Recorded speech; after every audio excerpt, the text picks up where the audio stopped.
congrats on the victory. How good does it feel to be on that first round of the tournament?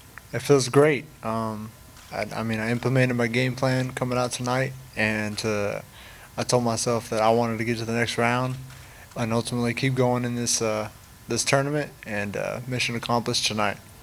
He's definitely a dangerous fighter. What was the game plan for him coming in?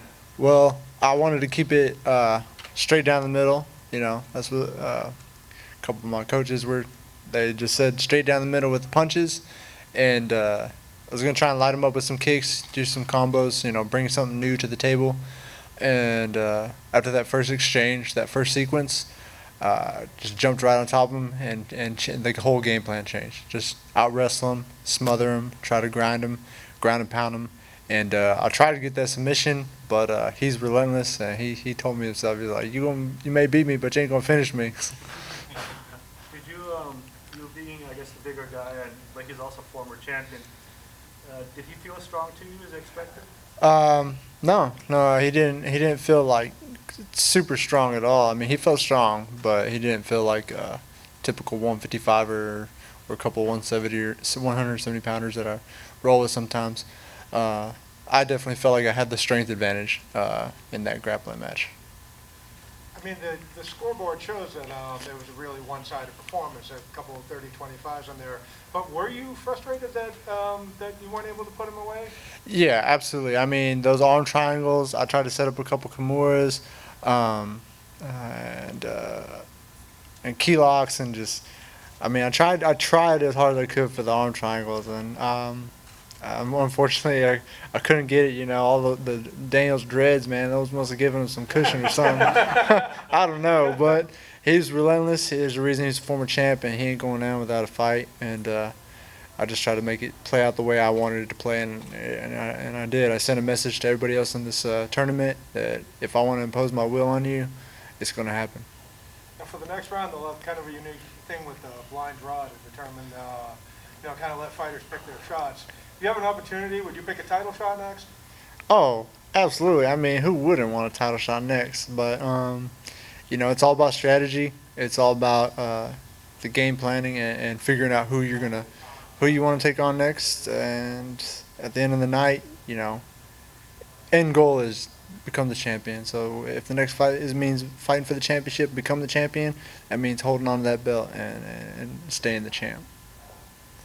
There was an intensity this week that I haven't seen from you, especially in media day.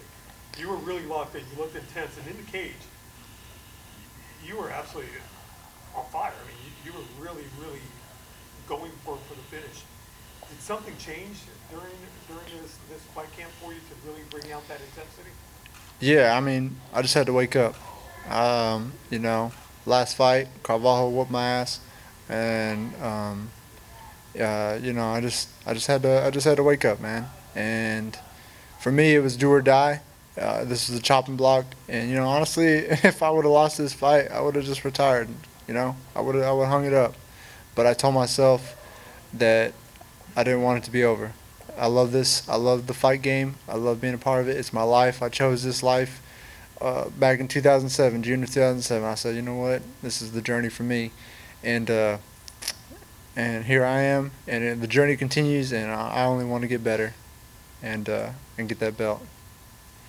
Did you tell anybody else about that decision? That was that you were going to walk away if you got a loss, or was that just something you internalized? That's just something I internalized. I mean, I told myself, you're either going to show up tonight, you're going to be hungry, you're going to want it. I knew as soon as I got in that cage, I knew where my heart was going to be. And as soon as I was in that cage and I locked up my eyes on Daniel Strauss, I was like, I'm here. I'm here to stay.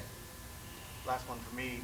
I don't know if it was the first exchange or the first kick attempt that he tried when he fell back, landed a little funny, and looked like, I don't know if it was his shoulder, if it happened later on. When did you notice that something was off, and what does that do to you? Did that change the game plan when you noticed that?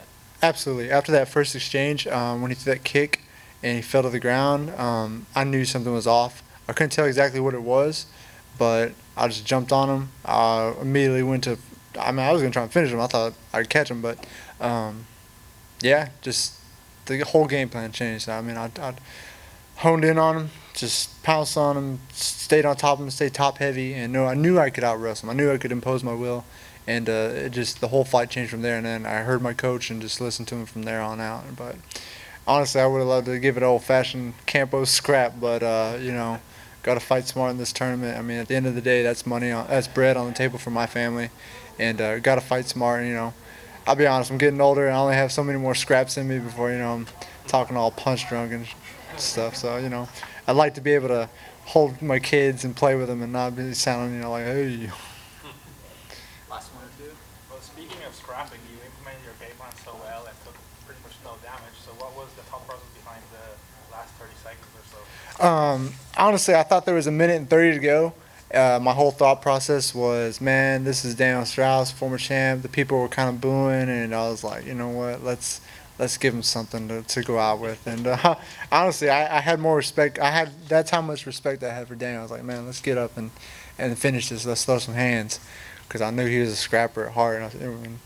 So got my ass up, and I was like, let's do this. I mean, I was going to try to knock his ass out, but it played out the way it did. And next time, I'll bring a little bit more of my hands to the game and mix it up. All right. Thanks, Derek. Take it, Eric. Thank you all.